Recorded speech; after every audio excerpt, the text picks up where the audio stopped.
Vamos a platicar de las escalas termométricas, o sea, las diferentes maneras de medir a la temperatura. Recuerda que la temperatura es un indicador de qué tan caliente o qué tan frío está un cuerpo, ¿sí? Una definición formal es la energía cinética promedio de las moléculas que conforman a un cuerpo, ¿sí? Es como si sumara yo todas las energías cinéticas de cada partícula de un cuerpo y sacar el promedio, o sea, las sumo y las divido entre el número de partículas. Esta definición es un poco, pues es formal, pero no es práctica, ¿sí? O sea, imagínense poder sacar la energía cinética de cada partícula, pues no es pragmático. Entonces se inventan unas escalas, sí, que son empíricas, para poder medir la temperatura, y en función de la temperatura se podría medir la cantidad de calor. Ojo que calor y temperatura pues no es lo mismo, ¿sí? Tenemos varias, principalmente son tres, de hecho las que vamos a ver ahorita son solo tres, ¿sí? Tenemos por un lado la escala Celsius o centígrada, que es la que nosotros utilizamos, por lo menos aquí en México, ¿sí? Entonces vamos a platicar de qué se trata. La escala Celsius o centígrada se basa en el agua, en temperaturas importantes del agua. Por ejemplo, aquí tenemos los 0 grados centígrados, que eso va a ser el punto de fusión del agua. O sea, a los 0 grados centígrados, a nivel del mar, el hielo comienza a derretirse, o sea, el sólido comienza a pasar al líquido. Ese es el punto de fusión del agua, 0 grados. Y este punto también que es notable es el 100 grados centígrados, que es a nivel del mar la temperatura a la que hierve el agua, es el punto de ebullición del agua. ¿De acuerdo? Entonces son los puntos críticos de esta escala, y podemos ver que del 0 al 100 pues hay 100 pedacitos, por eso también recibe el nombre de centígrada. Y bueno, yo puedo tener aquí cualquier temperatura, aquí en este puedo poner la temperatura en grados Celsius, ¿sí? Ahora platiquemos de la escala Kelvin absoluta. De hecho, la escala Kelvin absoluta también se le conoce como escala científica. Es la que utilizan pues para cálculos exactos, cálculos precisos, experimentos. De hecho, en el Sistema Internacional de Unidades, la temperatura se mide en Kelvin, no en grados Celsius. ¿Por qué? Bueno, resulta que como la centígrada toma como escala al agua, estos puntos críticos solamente son a nivel del mar, pero si tú quisieras hervir agua aquí en la Ciudad de México, no herviría a 100 grados, herviría a 93.6 aproximadamente grados centígrados. Eso depende a la altura, ¿sí? La altura sobre el nivel del mar. O sea, en cada lugar pues, tiene diferentes alturas, estos puntos críticos cambiarían.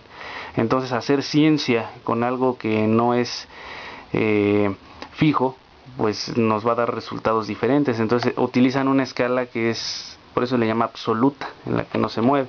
Nada más que ellos no toman el cero como el punto de fusión del agua. Ellos toman el cero absoluto, que está incluso muchísimo más abajo. Aquí el espacio es pequeño, pero aquí este es el 0 Kelvin, o también se le llama cero absoluto. Y esta es la temperatura del vacío, por ejemplo la temperatura del espacio, ¿sí? Esa no se va a mover, es 0 Kelvin.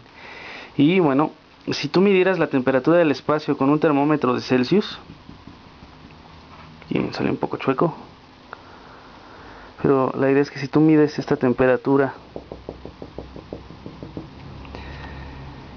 con ese termómetro, te daría menos 273 grados centígrados. Esa es la temperatura del vacío en termómetros Celsius, o sea 273 grados bajo cero.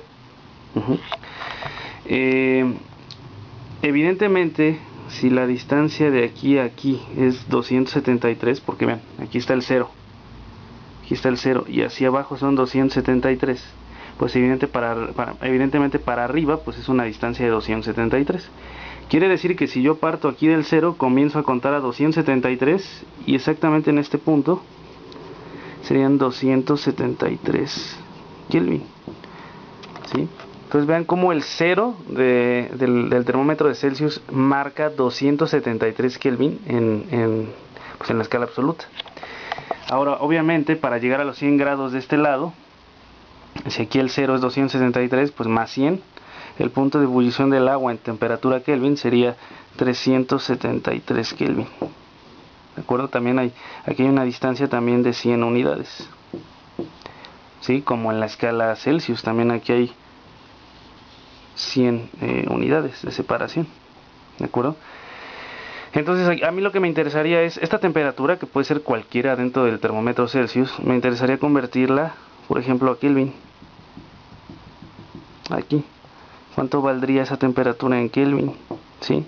Ahora, creo que es muy evidente que como las divisiones son de 100 aquí y también aquí son de 100, un pedacito de este lado sería un pedacito de este lado, pero considerando que el 0 ya vale aquí 273. Entonces, por ejemplo, si yo quisiera 1 grado centígrado aquí, pues también aquí estaría un pedacito arriba, pero tendría que agregarle este 273. Entonces 1 grado centígrado aquí valdría 1 más 273, o sea 274 Kelvin. 2 grados aquí, pues marcaría también 2 grados arriba de esta raya, marcaría 2 grados aquí. Entonces sería 273 más 2, sería 275. Y si yo quisiera 3 grados aquí, pues también marcaría 3 grados aquí, 3 grados arriba de esta línea. Entonces sería 3 más 273, 276.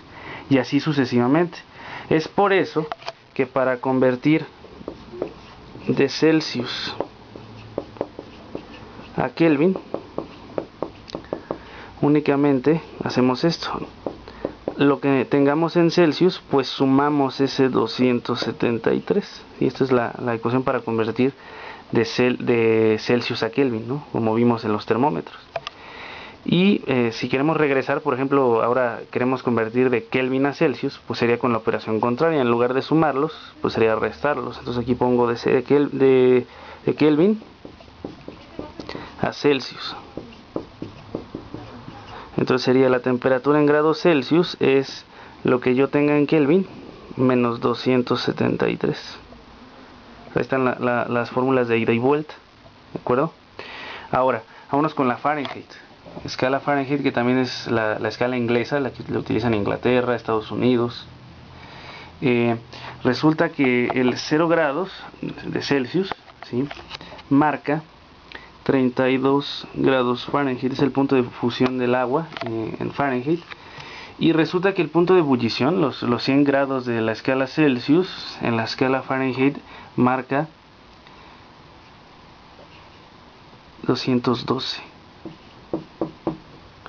Quiero que observen que la distancia entre estos dos no es de 100, porque si a 32 le sumara 100, pues daría 132, sino de 180.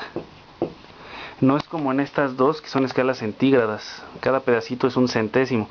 Aquí, pues son 180. Entonces a mí lo que me interesaría sería una temperatura en grados Celsius, pues pasarla, ¿verdad? Aquí vamos a pasarla a Fahrenheit. ¿Cuánto valdría en grados Fahrenheit?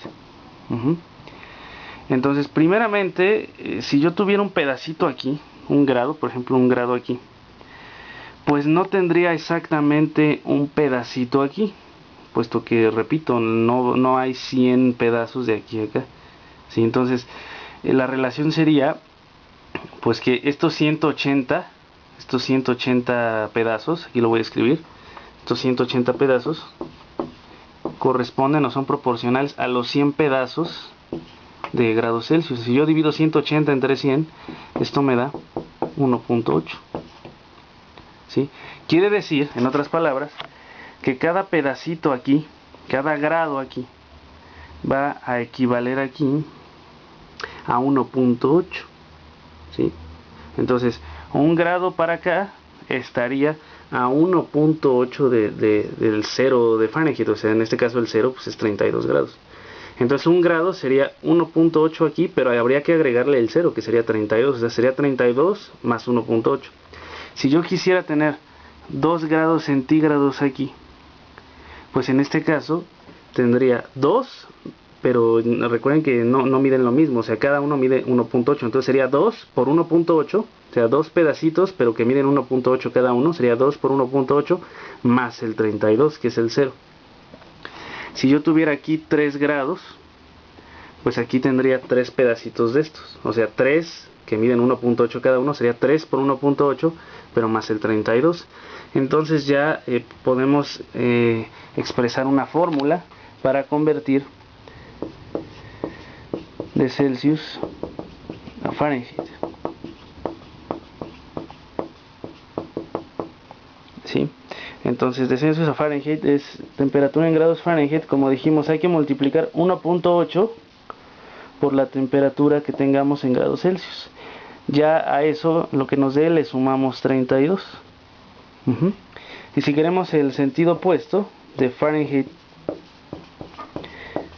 a Celsius, pues hacemos las operaciones contrarias de Fahrenheit a Celsius, que sería temperatura en grados Celsius igual, en lugar de sumar, pues la operación contraria sería restar. Entonces sería la temperatura en grados Fahrenheit menos 32, y en lugar de multiplicar por 1.8, pues la operación contraria sería dividir entre 1.8. Y listo, ahí tenemos también las fórmulas de ida y vuelta.